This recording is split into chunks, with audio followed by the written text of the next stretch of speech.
Aujourd'hui, la fin de l'année approche. Il fait chaud, on manifeste. Et les cours s'arrêtent. Doucement. L'année n'est pas encore finie. C'est l'occasion d'un petit bilan. Le petit bilan, je voudrais le faire à partir d'une œuvre qui aura marqué pas mal de mes années d'enseignement. Celle-là, c'est Le Rouge et le Noir dans l'édition que j'ai eue à l'agrégation et que j'ai mise au programme pour mes étudiants. C'est-à-dire donc Le Rouge et le Noir de Stendhal, 1830, mais évidemment c'est une édition un peu plus récente, c'est-à-dire l'édition Folio classique d'Anne-Marie Manninger.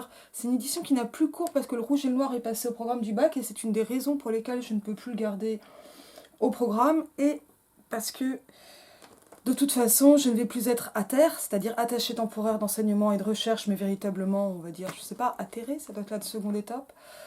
Où je sais pas trop ce que je fais à la rentrée, mais a priori je vais être dans le secondaire et faire des vacations et je n'aurai pas assez de temps pour continuer ce cours que j'ai donné pendant 7 ans. J'explique, donc moi j'ai eu un contrat doctoral, ça c'est 3 ans, on a 64 heures de cours annuels à donner. Le plus souvent en contrat doctoral, c'est ce qu'on appelait avant le monitorat. J'ai commencé, donc c'est pas mon tout premier cours que j'ai donné, j'ai commencé en licence de musique. À donner des cours de français en licence de musique, puis j'ai commencé à donner un cours sur un grand roman du 19e, j'ai choisi Le Rouge, à des Alain, c'est-à-dire première année de licence de lettres modernes. Ce cours l'année d'après, c'est devenu un cours CM plus TD, c'est-à-dire cours magistral plus TD, donc il a été transformé, et je l'ai gardé dans les années qui ont suivi, donc encore une année dans le contrat doc, et 4 années d'ATER, puisque j'ai eu la chance de pouvoir garder des cours, en le faisant de façon super différente, dans des conditions super différentes, puisqu'on a eu Parcoursup qui a changé des choses, mais c'est un autre sujet, en ayant au départ l'ensemble de la promotion. Et en fait, la première année d'ailleurs, je n'avais qu'un TD, hein, et j'avais tout le monde dans un seul TD. Mais nos effectifs ont réellement beaucoup augmenté. Et on est passé même à 4 TD l'an dernier, enfin sur cette année universitaire, que je n'ai évidemment pas assumé seule, puisque bien que en situation précaire, c'est-à-dire de CDD, hein, dans ce cas-là, et non pas en CDI, hein, je ne suis pas maîtresse de conférence, et malheureusement cette année-là confirme que ce ne sera pas encore le cas pour la rentrée.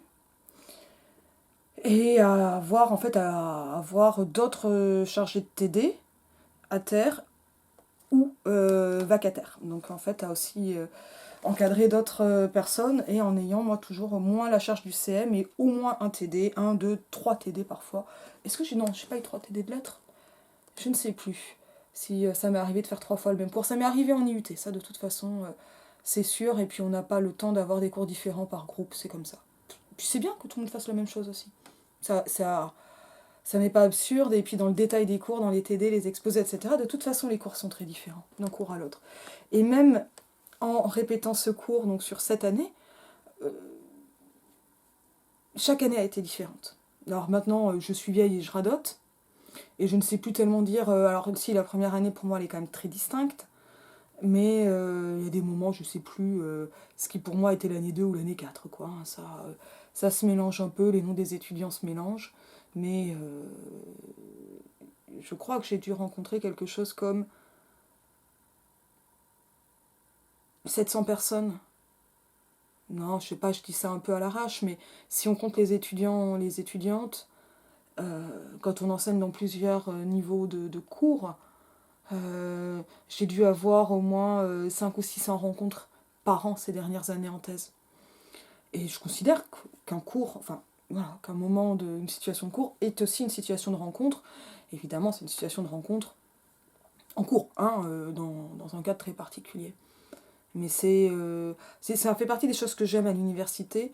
En travaillant à l'université, c'est qu'on rencontre beaucoup de gens, très différents, pas aussi différents qu'une université parfaite le supposerait, clairement. Mais c'est quelque chose que je trouve d'assez passionnant. Alors, l'idée aujourd'hui, c'est de faire un petit bilan, pas de mes années d'ATER et de mon enseignement, ça c'est beaucoup trop long. Je sais que j'aime enseigner, je sais que les conditions d'enseignement sont de plus en plus difficiles, et je ne parle pas que des cours en ligne. Mais voilà, Parcoursup amène dans des licences comme les lettres modernes des gens qui ne veulent pas être en lettres modernes, mais qu'on met en attente, et qui sont pas bien, en fait, dans nos cours. Quand je dis pas bien, euh, voilà, c'est-à-dire que bah, si vous voulez faire STAPS ou du droit et que vous vous retrouvez en lettres modernes, vous n'êtes pas content. Enfin, bon, bah, les étudiants d'aujourd'hui, voilà, ils ont un raisonnement, enfin ils ont un raisonnement, ils ont des réactions à la violence hallucinante de Parcoursup qui sont très logiques. Et la première année où Parcoursup a été mise en place a pour moi été une année qui s'est assez bien passée, malgré mes craintes. Depuis, on sent vraiment les effets de Parcoursup et les craintes se confirment. Donc ça, voilà, nos étudiantes sont vraiment pas aidées. Et l'état général des universités, aussi bien au niveau des locaux qu'au niveau du sous-effectif, que du manque de place. Nos locaux ont été réaménagés pendant mon enseignement, hein, mais pendant ces années d'enseignement, ce qui amène des tracas, hein, de travaux qui font du bruit, mais bon, ça, on peut le comprendre. C'est compliqué de faire des travaux sans faire de bruit. Mais en fait, on manque de salles pour pouvoir dédoubler, par exemple. On manque de profs pour pouvoir dédoubler des TD qui peuvent être surchargés, pas forcément en L1 d'ailleurs, chez nous en tout cas, mais voilà, on manque de tout en réalité, on manque d'absolument tout.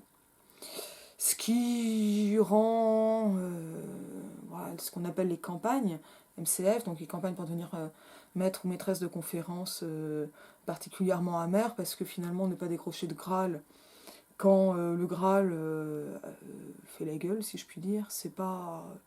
Je sais pas si c'est consolant ou pas. Ça, c'est cette drôle de situation de l'enseignement supérieur et de la recherche. Je suis spécialiste de littérature du XIXe siècle. Il n'y avait cette année aucun poste en littérature du XIXe siècle en France. Et l'an dernier, il n'y en avait qu'un seul. Ce qui donne une petite idée de la difficulté que rencontrent les jeunes chercheurs et les jeunes chercheuses. Mais, et ça me paraît plus grave, quoique ma situation ne me plaise pas, mais ça me donne une idée, peut-être assez lointaine et pas encore assez concrète, de la situation catastrophique dans laquelle nos étudiants et nos étudiantes sont formés. Donc ça sera bien gentil de nous dire que le niveau baisse, mais nous on baisse pas les bras. Hein. On va peut-être falloir aussi que ça suive en fait, d'un point de vue politique, au niveau de la thune, au niveau de l'investissement, le baby boom des années 2000, on le savait. Et à côté, ce qu'on a, c'est un crash au niveau encadrement, c'est-à-dire nombre de profs. Ça, c'est de la souffrance au travail. Bon, on va parler de littérature. Mais je fais comme ça régulièrement des points. C'est important de savoir comment ça se passe dans une fac et de se rappeler que, bah oui, il y a des mandarins, mais enfin, c'est pas les mandarins qui enseignent en licence, quoi. En licence, dans certaines licences, on a 70% de précaires. Voilà. Enfin, 60% des cours qui sont faits, donnés par des précaires, vacataires, contractuels, ATER. Et ATER, les ATER, comme je le suis encore jusqu'au 1er septembre officiellement, font partie des privilégiés, en fait. Le 31 août, pas 1er septembre. Font partie des privilégiés des précaires, ce qui est... voilà. Faut peut-être le dire, je touche à peu près 1650 € par mois. J'ai eu mon bac en 2005, j'ai mis un peu de temps à avoir l'agrégation, je reparlerai tout ça dans ma formation. J'ai un doctorat, j'ai 3 masters. 1600 balles, je suis agrégée. 1600 balles, c'est quand même pas BZF. Surtout en région parisienne, je comprends qu'il n'y ait pas de revalorisation quand on est en région parisienne, mais c'est pas BZF quand même, c'est pas BZF. Voilà, donc on fait pas partie des pauvres, des ATER, mais voilà, le niveau de privilège d'un point de vue financier est quand même... voilà. Je sais pas si c'est en termes de diplôme qu'il faut calculer en fait ce que doivent gagner les gens, mais en tout cas on peut sortir de l'idée que travailler à l'université signifie gagner de l'argent, parce que c'est l'inverse, quoi, ça c'est certain. Alors, pourquoi le rouge et le noir? En fait, bon, moi, la première raison, elle avait été quand même assez simple, hein, quand il a fallu que je choisisse mon programme. parce que j'ai quasi toujours eu une entière autonomie, c'est-à-dire aussi une très grande solitude, sur mes cours et mes programmes. Ça veut dire en fait que j'ai choisi mes programmes, choisi mes sujets d'examen et corrigé mes copies toute seule et en répartition quand il y avait des vacataires. Ça c'est... voilà, on m'a expliqué, mes collègues m'ont dit, dans la maquette, il faut un grand roman du 19e siècle, tu peux choisir. Il se trouve qu'en master, j'étais spécialiste du 18e siècle, donc c'est le siècle d'avant, et qu'un grand roman du 19e siècle, pour pouvoir bien le préparer, c'était pas... pour pouvoir bien préparer ce cours, c'était pas plus mal de bien connaître le roman. Ça, c'était la première des contraintes, qui était une chance, puisque j'avais une liberté qui n'était pas de m'adapter au programme de quelqu'un d'autre, et donc de me débrouiller pour attraper ce niveau-là.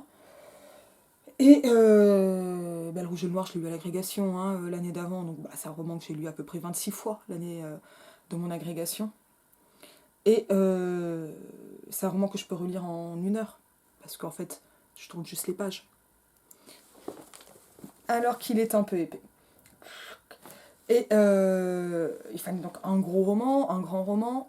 Bon, le Rouge et le Noir, c'est sûr que ça fonctionnait pas mal, mais surtout, le Rouge et le Noir m'a plu pour pas mal de raisons pédagogiques. Parce que, évidemment, quand on fait cours, on pense aux étudiants, on pense pas à sa gueule. On va essayer de composer entre les deux. On n'est pas là pour se sacrifier, mais c'est quand même pas mal d'apprendre des choses.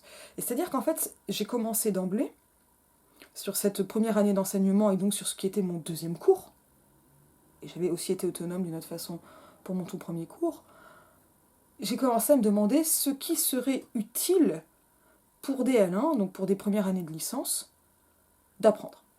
Parce que ce cours s'appelait, il s'appellera toujours, mais il y aura un autre programme, Méthode pour l'analyse littéraire d'une œuvre. Et donc, en fait, ça là, signifie bien qu'il a une philosophie. Il correspondait au niveau de la maquette, c'est-à-dire de l'ensemble des cours de l'année, et puis même, en fait, ces maquettes, elles le prennent en compte tous les cours de la licence, donc des 6 semestres de licence, et on les compte en S1, S2 et jusqu'à S6, parce que tout ça c'est un peu codé, mais il y a une logique. Je me suis dit que donc des jeunes gens qui arrivaient... Enfin, je me suis demandé de quoi des gens qui arrivent en L1, qu'ils soient jeunes ou pas. Il se trouve que là, je n'avais pas de personnes en reconversion, etc. Donc je n'avais vraiment que des gens jeunes sur cette première année. Oula, les pollens.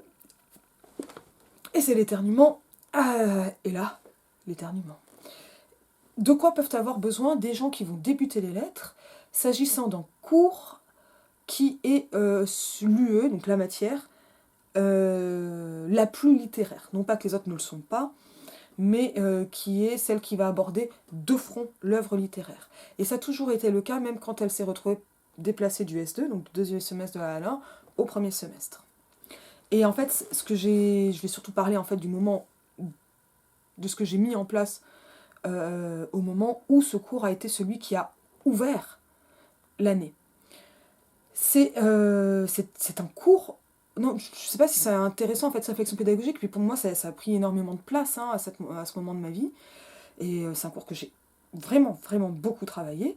Je me suis dit, en fait, il faut, en arrivant en L1, un roman qui permette d'appréhender une grande palette d'outils et de réflexion, on va dire, culturelle, notionnelle, etc., qui donne des billes pour continuer.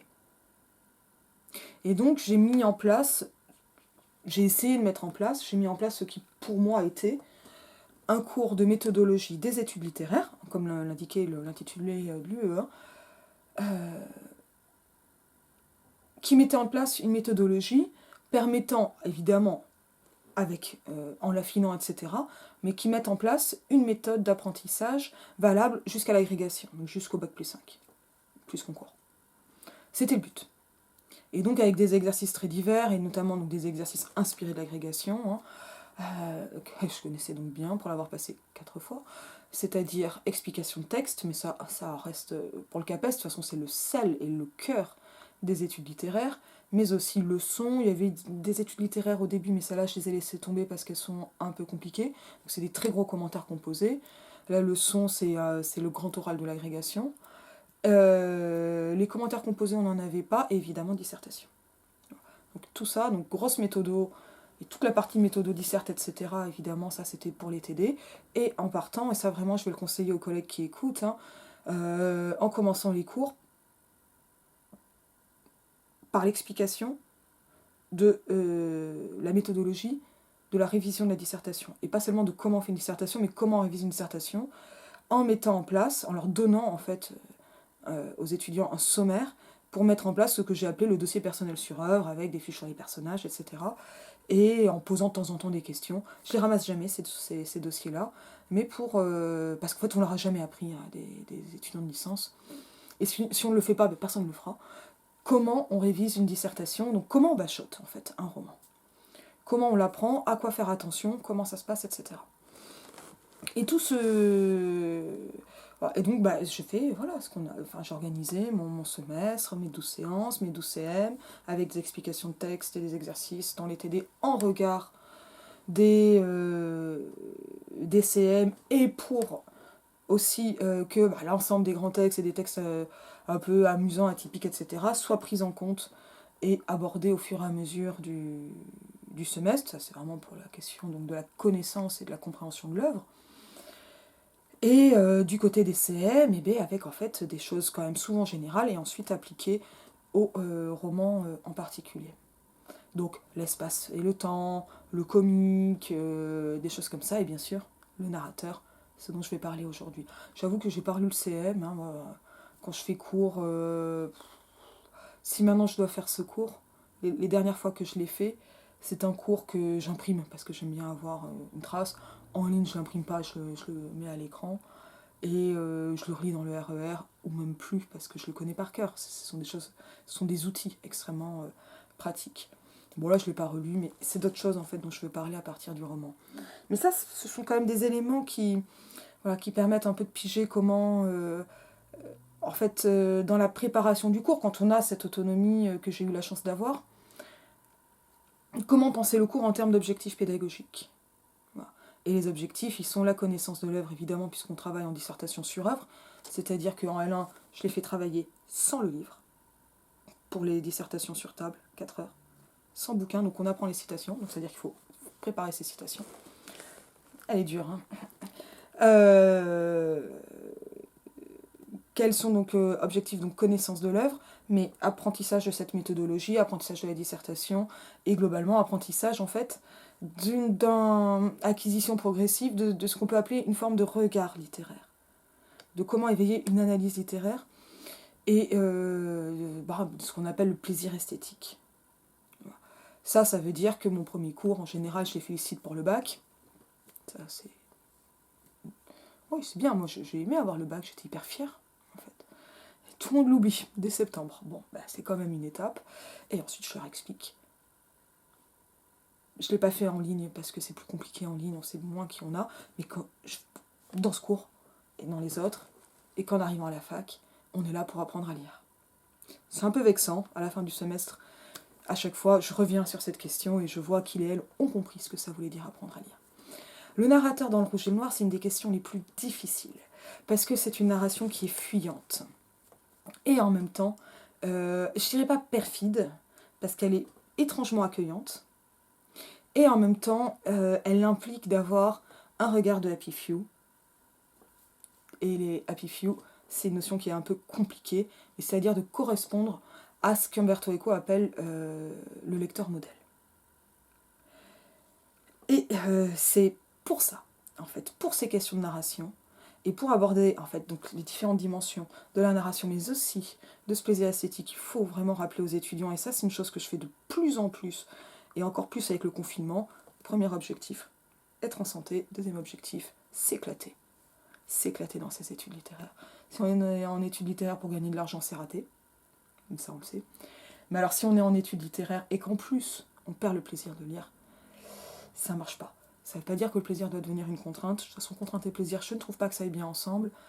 Mais une des choses que l'on peut apprendre, et qui pour moi est vraiment l'objectif des études littéraires, c'est développer de nouveaux sens du plaisir esthétique. Et ça veut pas dire... Ça amène un truc qui est un peu compliqué, qui est « Oh là là, j'aime pas David Lynch parce que je comprends pas ». Il y a un moment aussi où Lynch, par exemple, c'est un type de cinéma devant lequel il ne s'agit pas, à mon avis, d'interpréter, mais de regarder. Parce que Lynch, en gros, si on prend les scènes coupées de Blue Velvet, en fait, il coupe les scènes de transition et des intrigues secondaires. Et ça va amener quelque chose comme une sensation accrue. Et en même temps, une perte de sens. Et ça donne souvent l'impression de perdre pied. Mais c'est le but, perdre des pieds. Perdre des pieds. Et pas besoin... Enfin, c'est possible, toutes ces lectures très fines, souvent très intéressantes. Ça marche très bien avec Twin Peaks, parce que c'est aussi la came de Mark Frost, mais extrêmement interprétative. Bon, moi, ça, c'est quelque chose qui peut marcher, qui fonctionne dans plein de bouquins, mais c'est pas une obligation. Le rouge et le noir, on peut avoir ce type de lecture, et en même temps, on peut s'en distancier. Alors, pourquoi le narrateur dans le rouge, et qu'est-ce qu'un narrateur ? Le narrateur, c'est une notion en narratologie qui commence à être discutée parce que tous les textes narratifs, finalement, n'auraient pas forcément de narrateur. Là, je vous renvoie à Sylvie Patron. Alors, j'ai le bouquin, je ne l'ai pas encore lu, mais ça va venir. Et je vais rester sur des définitions un peu plus anciennes. Le narrateur, c'est grosso modo la personne, la persona, c'est-à-dire la persona, c'était le masque dans l'Antiquité, porte-parole, qui va porter le texte. C'est la voix, c'est celui qui parle. Mais le narrateur dans le texte, y a des moments où on a l'impression de le sentir, et il y a plein de moments où il est comme en disparition, on a l'impression que le texte s'écrit comme lui-même. On va avoir des textes qui sont très oraux, on va avoir des moments où le narrateur s'adresse à son lecteur, ou il s'adresse à d'autres personnes. Le narrateur, ça peut être un personnage qui vit une histoire. Par exemple, dans le Grand Moln, le narrateur, c'est l'ami, ça y est, j'ai oublié son nom, du Grand Moln, donc il participe à l'histoire, mais c'est quand même l'histoire du Grand Moln, qui d'ailleurs donne son nom au titre. Dans ce cas-là, c'est le personnage qui est éponyme, parce qu'il donne. Mais ça peut être quelqu'un d'un peu plus lointain qui va voir sans voir. C'est ce qu'on avait vu dans Toilette pour femmes. Ça peut être quelqu'un qui a une vision rétrospective sur son passé. Ça, c'est ce qu'on va avoir dans les textes de format autobiographique. Ça peut être des autobiographies fictives, hein, mais ou dans les mémoires. On va avoir quelque chose de rétrospectif, c'est-à-dire regard en arrière sur le passé, au moins une identité entre le personnage et la personne qui raconte, éventuellement avec un écart d'âge. C'est les égarements du cœur et de l'esprit de Crébillon fils, ou c'est Monsieur de Melcourt qui raconte alors j'allais dire ses turpitudes, mais les turpitudes des dames qu'ils vont rencontrer. Bon, voilà. Et c'est sa naïveté et donc ce décalage qui vont amener le sel du texte, et c'est effectivement assez salé puisqu'on est en pleine littérature libertine. Dans le rouge et le noir, le narrateur, c'est compliqué, parce que le narrateur, il est là et il n'est pas là. C'est pas difficile, on va apprendre le début. Alors bien sûr, vu que c'est une édition que j'ai lue plein de fois, les pages se détachent, etc. Et il est annoté de partout. Ça vaut de l'or. Hein. C'est pour ça qu'on annote les bouquins.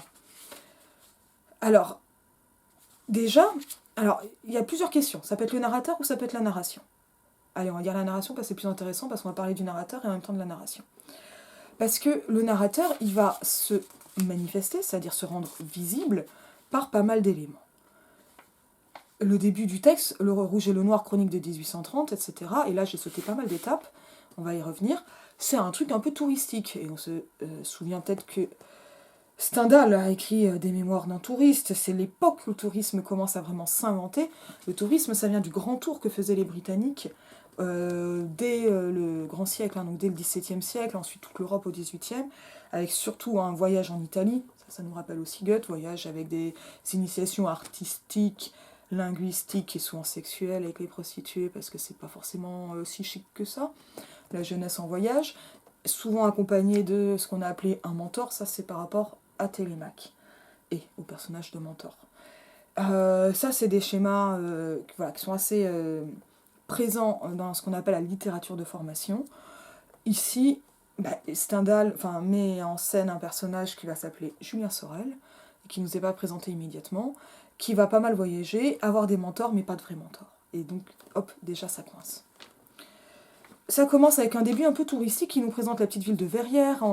Alors on sait que c'est une ville qui est fictive, et en même temps c'est un nom super banal, avec pas mal de choses qui sont ramenées à une histoire contemporaine et à des ancrages absolus. Ça veut dire qu'on a des dates, on sait qui est Monsieur de Rênal, on a des introductions de parlure, pas mal de choses qui nous mettent dans quelque chose que l'on appellera plus tard le réalisme, mais qui ne s'appelle pas encore le réalisme, qui va plutôt se rattacher à cette époque, à la couleur locale du romantisme, et à la volonté de Stendhal de faire un roman historique d'un temps contemporain, à la Walter Scott, mais sans les détails.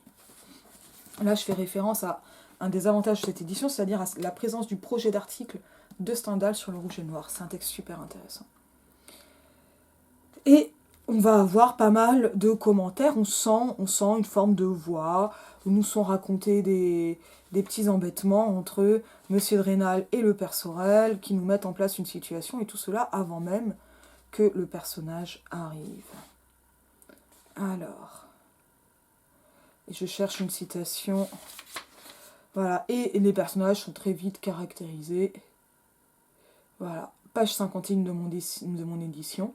Je ne trouve quant à moi qu'une chose à reprendre au cours de la fidélité, donc c'est vraiment au cours de la fidélité sur lequel marche Monsieur de Rênal, parce que Stendhal est un coquin et que ça nous fait évidemment un effet fusil de Tchekhov. Si le personnage marche avec sa femme au cours de la fidélité, c'est que la fidélité ne va pas suivre son cours. On lit ce nom officiel en 15 ou 20 endroits sur des plaques de marbre qui ont valu une croix de plus à Monsieur de Rênal, etc. Et donc ce que je reprocherai, là, ce qu'on a, c'est un jeu. Et donc c'est un jeu, évidemment pas lyrique, on n'est pas en poésie, mais un jeu narratif, qui apparaît en fait très rapidement. Là je suis dans le 2e chapitre, et on aura un peu plus tard, quoi qu'il soit ultra et moi libéral. Les ultras, c'est à la fois ultra-royaliste et ultra-montaniste, donc soutien du pape, un peu moins le cas pour Monsieur de Rênal, et ultra-royaliste, donc évidemment soutien du roi et libéral. On est dans les années 1830, hein.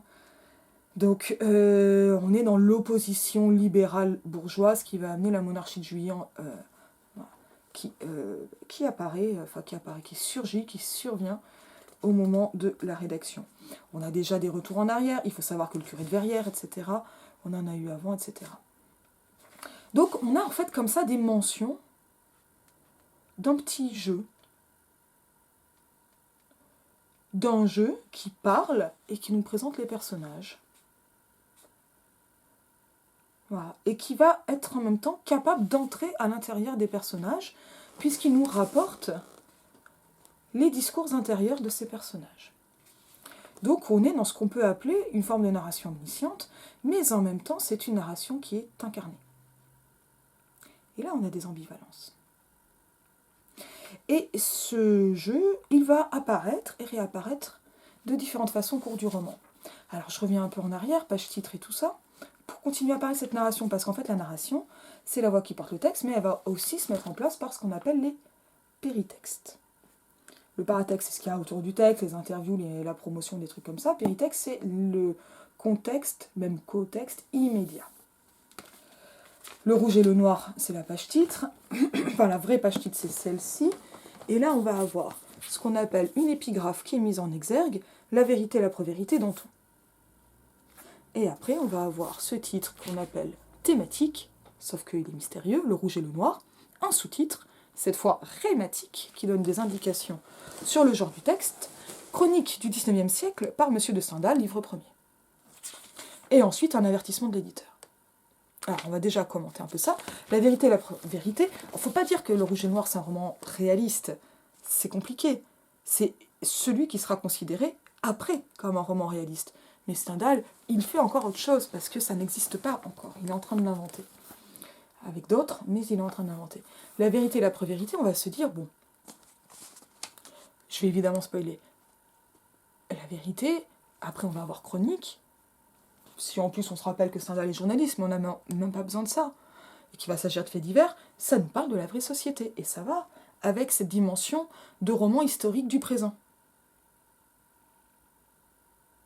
Vérité n'est pas réalité. Danton. Danton, c'est étonnant. Un révolutionnaire. Décapité. Évidemment, effet d'annonce. Effet tragique. Julien Sorel considéré comme un jacobin, avec des effets d'annonce et d'humour noir, quand on a déjà lu, parce qu'il faut être un happy few, je vais vous expliquer, dans le roman. On a une note Danton n'a jamais dit ça. La citation est ce qu'on appelle apocryphe. Elle n'appartient pas aux œuvres reconnues de Danton. Alors, bon, on va dire que l'épigraphe, mettre des épigraphes partout, il y en a partout dans le roman, c'est une manie romantique, etc. Donc ça l'inscrit dans son temps. Et en même temps, Stendhal, il est un peu plus vieux que les romantiques. C'est plutôt un homme du XVIIIe siècle au XIXe siècle. Mais donc, il reprend des trucs à droite, à gauche, etc. Et le réalisme vient du romantisme. Donc on n'oppose pas romantisme et réalisme. C'est plus compliqué. C'est l'histoire littéraire qui fait ça pour donner des cours aux secondes. Parce qu'il y a un objet d'étude qui s'appelle réalisme et naturalisme. Évidemment que Zola, c'est plus du tout du romantisme. Et encore. Et le réalisme. Balzac, pas romantique. La vérité et l'après-vérité, Danton. Il n'a jamais dit ça. Donc ça nous annonçait quelque chose qui allait être véridique. Comme ça, on évite la catégorie littéraire anachronique et compliquée. Et en même temps, on a un mensonge. Donc, chronique du XIXe siècle. Roman sorti en 1830. On est en 2021. Vous feriez, vous, aujourd'hui, chronique du XXIe siècle ? Vous pouvez vous dire que c'est au moins largement ambitieux. Le rouge et le noir, on ne sait pas à quoi ça fait référence, on dit que ça va arriver. Un avertissement de l'éditeur. Donc là, on a un ensemble de seuils narratifs avant d'entrer dans le texte, et qui vont, en fait, ménager une lecture assez particulière. Cet ouvrage était prêt à paraître lorsque les grands événements de juillet, c'est-à-dire la Révolution de juillet, les 3 journées de juillet 1830, je crois que c'est 27, 28, 29 juillet, à vérifier, sont venus donner à tous les esprits une direction peu favorable au jeu de l'imagination. Donc, on paraphrase, pour être sûr de bien comprendre, cet ouvrage était prêt à paraître, donc il était quasi fini, voire fini, mais les événements de juillet, mais la Révolution, a donné aux esprits une direction peu favorable au jeu de l'imagination. Donc, on n'a pas fait de fiction, parce que l'histoire était trop importante. Nous avons lieu de croire que les feuilles suivantes, donc le livre, furent écrites en 1827. Donc, on nous annonçait 1830, en publication, et en plus, ça va être dit ensuite, Le Rouge et le Noir, titre de la première partie, enfin, répété, avec en titre de la première partie, Chronique de 1830. Donc cette fois, on n'a plus l'ambition de Chronique du XIXe siècle, toujours en titre thématique, mais on nous parle de 1827. Donc ça aurait été écrit avant 1830. C'est pas que c'est un roman d'anticipation. C'est autre chose qui se passe. Ici, ce qui est en train de se faire, et on ne sait pas qui a écrit ça, l'éditeur, finalement. C'est le Vavasseur qui a édité Le Rouge et le Noir pour la première édition de 1830, ou c'est Stendhal ? En mode, je fais semblant d'être l'éditeur, ou en mode fiction du manuscrit trouvé, comme le fait Rousseau dans La Nouvelle Héloïse. Je ne suis que l'éditeur de ces lettres que j'ai trouvées dans un grenier, etc. C'est un dispositif ultra courant au XIXe siècle. Donc là, en fait, on a 2, 3 annonces d'un récit qui va être véridique, ancré dans une réalité, et dans le même temps, on commence à avoir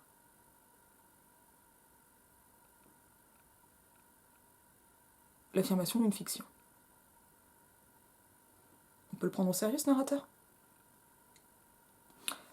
Donc là, on est typiquement, en fait, dans un avertissement qui dira que tout cela est fort fortuit pour que l'on ait en tête qu'il n'y a pas de hasard et qu'au contraire, la chose dont on se disculpe est bien celle qui est visée.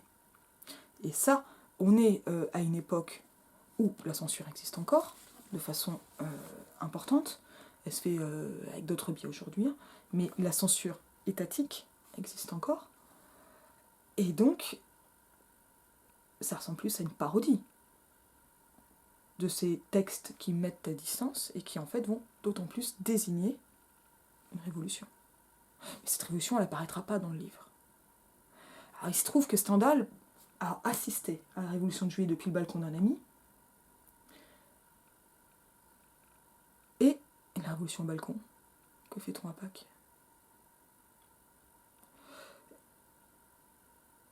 Alors qu'il était en train de rédiger le roman. Et ça, c'était pas pratique, parce que il avait quand même besoin d'être dans une France de 1830, Restauration, ou 18 Charles X, assez pesante pour son personnage.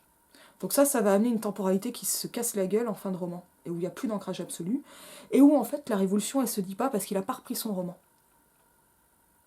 Mais voyez le réalisme, à quoi ça tient. Petite révolution et pouf, votre roman il est fichu. Et au niveau de la narration, on a quelque chose de particulièrement ambigu et ambivalent, qui donc va se manifester aussi par la présence, absence du narrateur et de la voix narrative.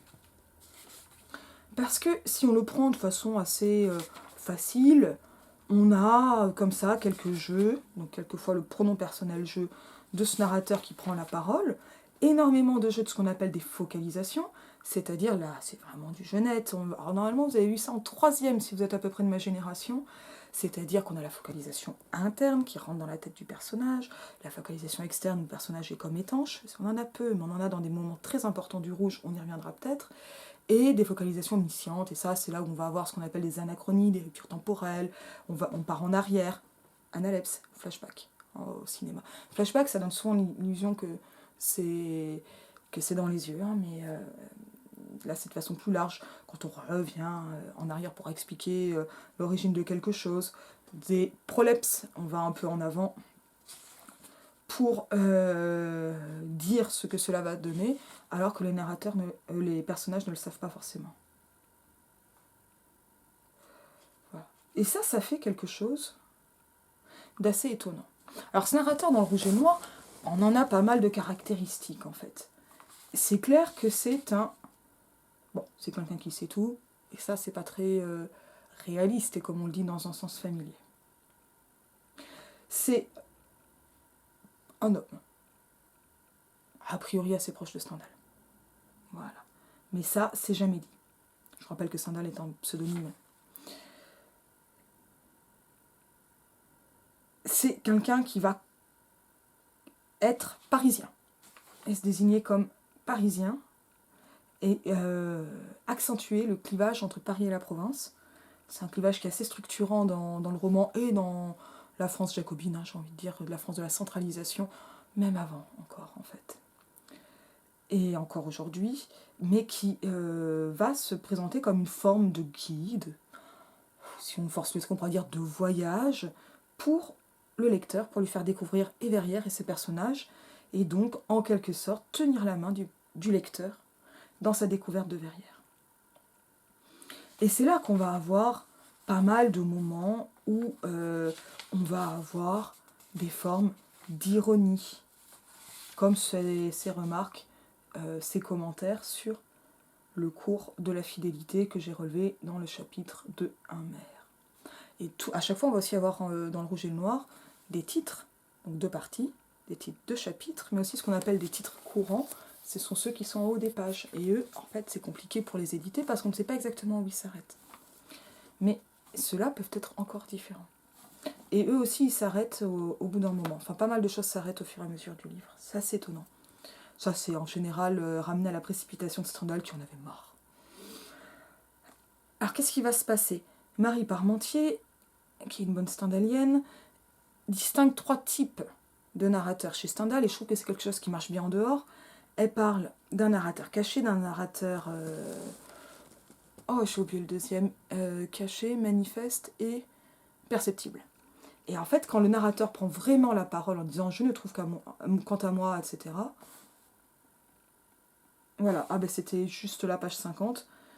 Quoi qu'il soit ultra et moi libéral, je l'en loue. C'est pourquoi, dans son opinion, etc.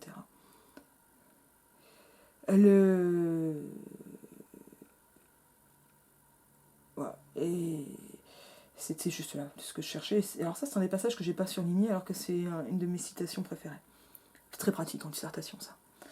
Parce que là, ce qu'on a, c'est un narrateur qui est vraiment manifeste, il prend la parole. Le narrateur perceptible, c'est celui en fait qui ne peut plus, quand vous êtes un peu réveillé, vous donner l'impression que le récit se raconte de lui-même, parce que vous allez avoir des anachronies, des arrangements dans le récit, des choses comme ça. Et le narrateur caché, c'est celui qui vous donne l'impression que le récit se raconte de lui-même. Et en fait, dans le rouge et le noir, ça alterne tout le temps. Tout le temps, tout le temps, tout le temps. Alors, on va avancer. On commence à avoir, dès la page 59, dans le chapitre 3, des personnages, des blagues de Monsieur de Rênal désignés comme personnages, et un peu plus loin, alors en fait ce sont des personnages réels, hein, Montesson, Madame de Genlis, etc. Et ce qui clôt le chapitre, il passait avec raison pour le personnage le plus aristocratique. De derrière ça, c'est une première forme de mise à distance. On va voir que ça va être accentué. Alors on continue, on a plein d'épigraphes hyper rigolotes, Machiavelli, le portrait de Julien, etc. Tout ça, ça va nous dessiner un panthéon assez romantique, un peu cynique aussi, etc. Et ce qu'on a, alors Mozart, enfin on est vraiment dans du Stendhal pur jus. Là, hop, on trouve Julien Sorel. Bon, je ne vais pas non plus vous faire une explication linéaire de tout le roman, hein, on n'a pas 12 heures. Et le narrateur va globalement disparaître, à part de temps en temps pour mettre des taquets à Julien, ce qui est toujours un plaisir parce que Julien, eh bien, il est à la fois extrêmement sympathique et c'est une pure tête à claque. Parfois aux personnages, on va dire semi-principaux, comme les femmes, Madame de Rênal, ensuite Mathilde de la Mole et à nouveau Madame de Rênal. Il va passer donc par voilà, pas mal de commentaires, comme notre intention est de ne flatter personne, nous ne nierons point que Madame de Rênal, qui avait une peau superbe, ne se fit arranger des robes qui laissaient les bras et la poitrine fort découverts, etc. Et donc ça va être des choses qui... Voilà, une chose singulière qui trouvera peu de croyances parmi nous, c'est-à-dire la communauté qui se fonde entre l'auteur et ses lecteurs. Pas mal de choses vont commencer à être un peu rigolotes comme ça, mais elles sont peu faciles, peu perceptibles en fait. Alors, on peut avoir l'impression d'un narrateur assez pontifiant. Parce que ce narrateur va être pas mal dans l'explicitation. Mais quelle est cette explicitation? Ça va être finalement l'objet de la démonstration d'une philosophie qu'on appelle le bellisme, qui est un genre d'art de vivre et de connaître le bonheur d'Henri Bayle, le vrai nom de Stendhal. Et qui va nous montrer en fait les multiples erreurs de ce jeune homme idiot qui est Julien Sorel. Et on peut constater que, comme pour Fabrice Del Dongo, mais ça c'est un peu plus tard dans La Chartreuse de Parme, à chaque fois que le narrateur appelle son personnage notre héros, c'est pour se foutre de sa gueule. On se rappelle, notre héros était fort peu héros en ce moment, évidemment c'est anachronique puisque ça viendra après, mais on a déjà quelque chose qui se prépare et qui se distingue ici par des effets d'antiphrase. Et donc on a un narrateur qui se moque quand même régulièrement de ses personnages, mais qui peut aussi, on va dire, trembler avec eux, etc., les suivre. Et ça ne va pas entraver l'histoire, mais ça dessine progressivement une forme d'intrigue secondaire et parallèle. Alors, bien sûr que là, j'accentue le trait, ça n'est pas la vraie vie de Sebastian Knight de Nabokov. On n'est pas dans un élément, dans une structuration aussi complexe, mais il y a quelque chose qui va se dessiner, qui va permettre cette éducation du lecteur pour devenir un lecteur modèle. Alors, comment on sait qu'il y a un lecteur modèle? Parce qu'on va, à la fin du roman, voir la table des matières, et celle-ci, elle porte cette indication qu'on voit mal à l'écran, qui est « To the happy few ». Ah c'est en anglais, ça veut dire que c'est pas pour tout le monde, comme les épigraphes en latin, italien, anglais, qu'on a pu avoir, je crois pas qu'il y en a en allemand, à vérifier. « To the happy few », c'est-à-dire pour les quelque peu. Mais ces quelque peu, qui sont-ils? Et non pas ces monnayeurs. Il faudra peut-être que je parle de Gilles un jour. Là, ça va être intéressant, parce que ça arrive à la fin, et ça va finalement appeler à une forme de relecture plus attentive à ces signes. Alors parfois, ça arrive sur une première lecture, mais c'est quand même dur, en fait, parce que c'est un roman qui a énormément d'effets d'annonce, qu'on ne peut pas vraiment comprendre à la première lecture, mais qui saute aux yeux à la deuxième. Et ça, c'est intéressant. Et donc, l'happy few, ça va déjà être ceux qui peuvent comprendre, soit qui sont en train de relire, soit qui sont capables donc, de ce détachement. Alors, tout ça, c'est un peu confirmé par le projet d'article de Stendhal. Alors, on a du mal à le trouver en ligne, celui-là. Mais qui est dans cette édition Manninger, qui doit être dans des éditions Pléiades aussi, hein, lui. Et d'autres. Enfin, moi, j'avais du mal à le trouver en ligne, en tout cas. Dans lequel le projet d'article, Stendhal explique qu'il y a deux types de lecture, les salons et les femmes de chambre, c'est-à-dire les femmes qui gardent la chambre, a priori, c'est-à-dire à peu près Paris et la province, et qu'on va avoir l'emportement sentimental d'un côté, celui de la province parce que c'est un peu niais, et un détachement ironique dans les salons. Et en fait, cette intrigue secondaire, elle permet ce détachement ironique. Et par quoi ça va passer? Ça va passer par des éléments quand même vachement plus intéressants encore, qui vont être des jeux, franchement, presque postmodernes. Alors, il faut que je retrouve un peu les pages, hein, parce que ça, c'est ce qui se passe quand on n'a pas préparé sa vidéo. C'est qu'on va avoir des moments où les personnages sont carrément désignés comme personnages. C'est-à-dire que ça va amener une sortie du texte. Ça, c'est le cas après un moment extrêmement chaud de Mathilde, qui joue des cantates, et c'est plus ou moins une image de masturbation féminine, et qui est ensuite présentée dans une rupture du récit comme un personnage insensé. Là, je suis allée trop loin, mais j'ai relevé un autre passage assez chouette. Et ça va un personnage qui ne peut pas vivre dans ce siècle et qui est donc hors modèle. Voilà, je vais laisser page 479. Je suis dans le chapitre 19 de la deuxième partie ou du deuxième livre. Alors son extase arriva à un état d'exaltation et de passion comparable aux mouvements les plus violents que depuis quelques jours Julien avait éprouvé pour elle, etc. La cantilène, pleine d'une grâce divine sur laquelle était chantée la maxime qui lui semblait faire une application si frappante à sa position, etc. Donc on est dans un moment, bon, peut-être pas de masturbation, mais en tout cas d'auto-exaltation, en tout cas presque d'auto-érotisme. Le résultat de cette nuit de folie fut qu'elle crut être, alors j'ai sauté des passages, parvenue à triompher de son amour. Ouverture d'une parenthèse. Cette page, là, ça c'est vraiment ce qu'on appelle une adresse, nuira de plus d'une façon au malheureux auteur. Les âmes glacées l'accuseront d'indécence. Il ne fait point l'injure aux jeunes personnes qui brillent dans les salons de Paris de supposer qu'une seule d'entre elles soit susceptible des mouvements de folie qui dégradent le caractère de Mathilde. Ce personnage est tout à fait d'imagination. Et là, on va avoir pas mal de remarques complètement antiphrastiques. Alors en explication de texte, c'est une catastrophe. Ça, c'est vraiment le passage très difficile, donc qui vont complètement massacrer les mœurs du 19e siècle. On est vraiment dans une satire, mais par antiphrase. Et ensuite, et monsieur, un roman est un miroir qui se promène sur une grande route. Tantôt il reflète à vos yeux l'azur des cieux, tantôt la fange des bourbiers de la route. Alors le miroir, le roman comme un miroir, ça vient de là. Hein, et ça va être repris. Son miroir montre la fange, et l'homme qui porte le miroir dans sa hotte sera par vous accusé d'être immoral. Son miroir montre la fange, et vous accusez le miroir, accusez bien plutôt le grand chemin où est le bourbier, et plus encore l'inspecteur des routes qui laisse l'eau croupir, le bourbier se former.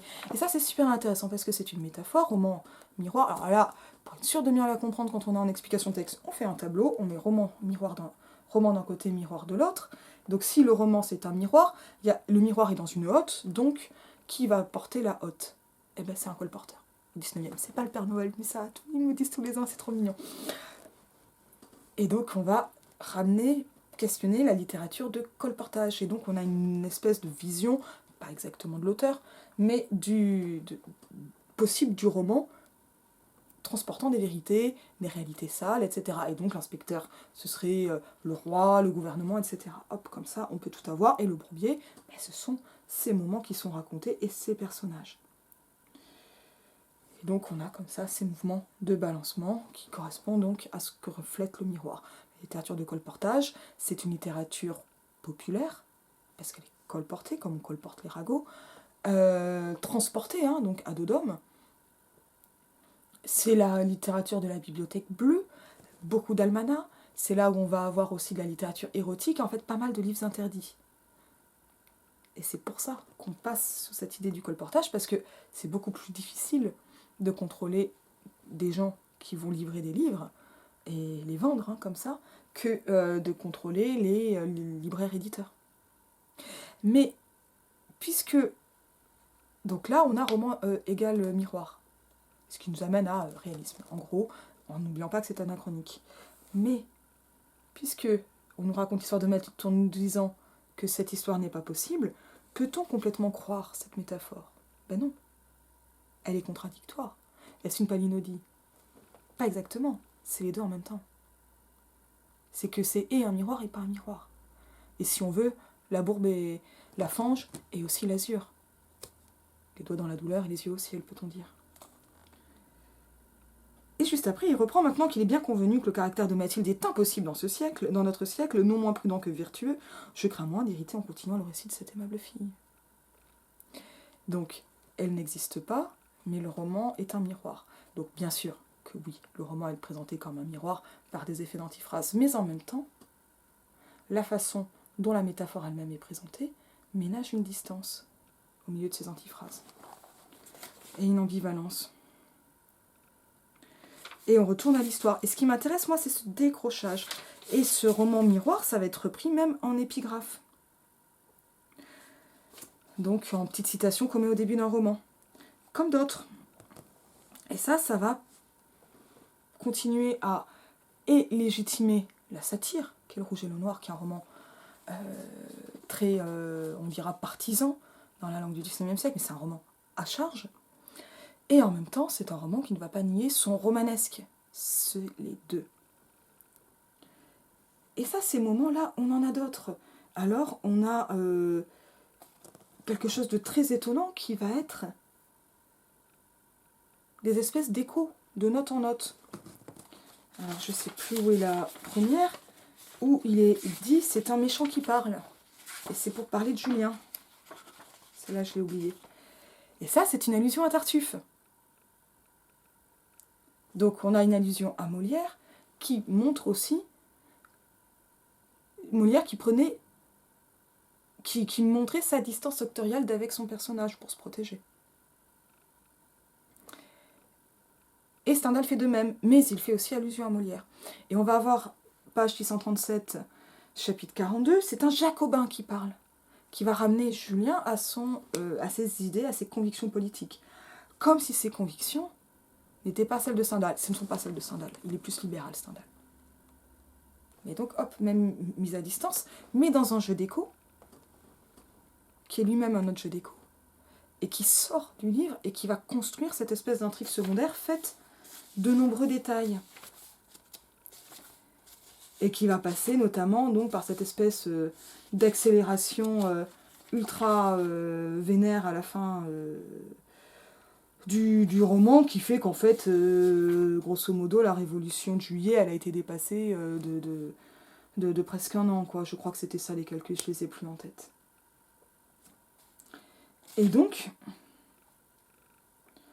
on a un moment comme ça, on a un ensemble de notations, là je vous en donne juste quelques-unes, pour vous montrer comment ça marche.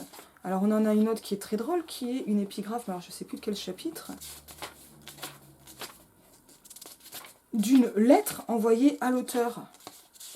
Mais alors parce que vous pouvez envoyer des lettres à l'auteur avant que le livre soit publié? Pour que ce soit inclus dans le livre? Ah non, ça marche pas, c'est incohérent. Ah, je sais plus où elle est. Tac, tac, tac. Ça fonctionne pas. Et on a plein de petites incohérences comme ça. Alors, faut pas faire du Rouge un roman qui serait complètement réaliste. Il n'est pas que ça, il l'est aussi. Et on ne peut pas non plus en faire un roman postmoderne, ça colle pas.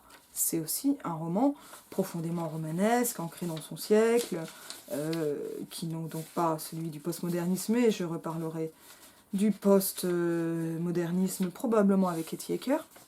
Mais il y a des choses comme ça qui vont manquer. Voilà, des services, des talents, du mérite, bas, soyez d'une coterie, Télémaque. Impossible. Ou alors Télémaque, c'est le nom d'un journaliste. Parce que ça, c'était courant à cette époque d'avoir des noms de personnages comme Figaro, qui a donné le nom du journal. C'était pas ça le Figaro à l'époque. Hein. Ça a changé. Ah là là, triste époque. Siècle de progrès. Je pense que je vais pas le retrouver. Ah voilà. Si, chapitre 21, deuxième livre. Hein. Car tout ce que je raconte, je l'ai vu, et si j'ai pu me tromper en le voyant, bien certainement, je ne vous trompe point en vous le disant. Et c'est dans cet épisode de la note secrète qui est hyper drôle. Voilà. Parce que tout est parodie, en fait. Alors, c'est des parodies, mais ça raconte quand même l'histoire. Sans ça, que c'est pas postmoderne. Dans le postmodernisme, le fait de raconter prend quand même le pas. Et ça, c'est une lettre à l'auteur. Je suis page 494 de mon édition. Voilà. Donc, plein de choses comme ça qui ne fonctionnent pas.